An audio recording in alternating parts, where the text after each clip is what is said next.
नमस्कार, मी प्रगतीज मसाला मंत्रमध्ये तुम्हा सर्वांचं खूप खूप मनापासून स्वागत करते। तर आज आपण मसाला मंत्रमध्ये बनवणार आहोत घरच्या घरी मस्त असे हे बिस्किट्स। कुठल्याही प्रकारचा केमिकलचा वापर न करता अगदी हेल्दी असे हे आपण हे बिस्किट तयार करणार आहोत। चला तर मग वेळ वाया न घालवता रेसिपीला सुरुवात करूया आणि तुम्ही देखील हा व्हिडिओ शेवटपर्यंत। गव्हाचे पिठाचे बिस्किट बनवण्यासाठी आपण इथे एक बाउल घेतलेला आहे। त्या बाउलमध्ये 4 चमचे हे साजूक तूप घ्यायचं आहे आणि 1 वाटीला अर्धी वाटी असं प्रमाण मी इथे साखरेचं घेतलेलं आहे।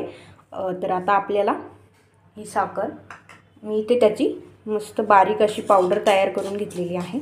आता आपल्याला ही साखर पूर्ण ह्या तुपामध्ये व्यवस्थित मिक्स करायची। अगदी क्रीमी टेक्स्चर आलं पाहिजे आपल्या या साखरेला।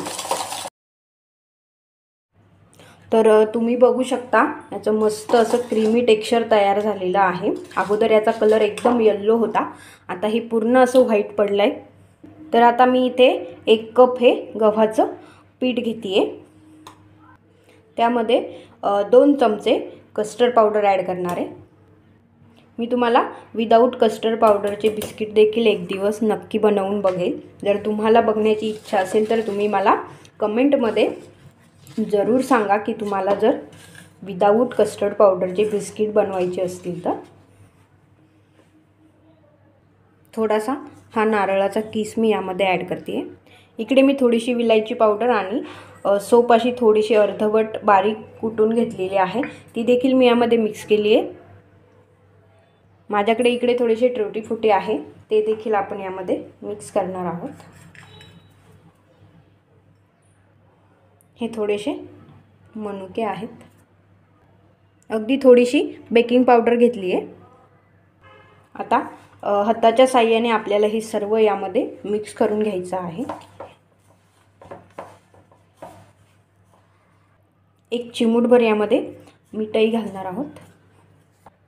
तुमच्याकडे जर व्हॅनिला इसेन्स असेल तर तुम्ही ते देखील यामध्ये घालू शकता, जर तुमच्याकडे कस्टर्ड पावडर नसेल तर। कस्टर्ड पावडर बिलकुल ऑप्शनल आहे। अगदी थोडंसं पाणी टाकून आपण हे मळून घेणार आहोत। पाण्याऐवजी तुम्ही थोडंसं दूधही घेतलं तरी चालेल, खूप जास्त नाही टाकायचं। याला आपण थोडा वेळ असंच सोडून देणार आहोत। तर बराच वेळा आपण असं काही बनवतो जेव्हा आपल्याकडे बटर पेपर अवेलेबल नसतो, परंतु असं हे वहीचं पेज तर सर्वांकडेच असतं। तर आता ह्या वहीच्या पेजला मी असं ह्या ओव्हनच्या ट्रेमध्ये व्यवस्थित सेट केलेलं आहे आणि आता त्यानंतर मी त्यावर असं थोडंसं तूप किंवा तुम्ही तेलही लावू शकता। तसं मी हे व्यवस्थित याला तूप लावून घेतलेलं आहे। आता आपण याची मस्त अशी कुकीज तयार करूयात। तर तुम्ही हवा तसा याला शेप देऊ शकता। तुमच्याकडे जर कुकीज कटर असतील तर तुम्ही त्याने सुद्धा मस्त असे वेगवेगळ्या प्रकारचे शेप देऊ शकता, परंतु मी इथे हातानेच याला शेप देण्याचा प्रयत्न करते। तुम्ही गोल देऊ शकता किंवा मग लंबकृती अगदी पार्लेजी सारखे बनवले तरी चालेल। तर याला आता आपण असं बदामांच्या तुकड्यांनी थोडंसं डेकोरेशन करणार आहोत। हे बिस्किट कटरनी जर मस्त कट केले तर मस्त असं एकसारखं तयार होतं। आता आपण हे बिस्किट ओव्हनमध्ये 170 डिग्री सेल्सिअस तापमान घेणार आहोत आणि साधारण आपल्याला 12 ते 14 मिनिट आपण हे बेक करून घेणार आहोत। तर तुम्ही हे तापमान बघू शकता। मी 170 डिग्री सेल्सिअस तापमान घेतलेलं आहे आणि इकडे 11 मिनिटाचा मी असा टायमर लावलेला आहे।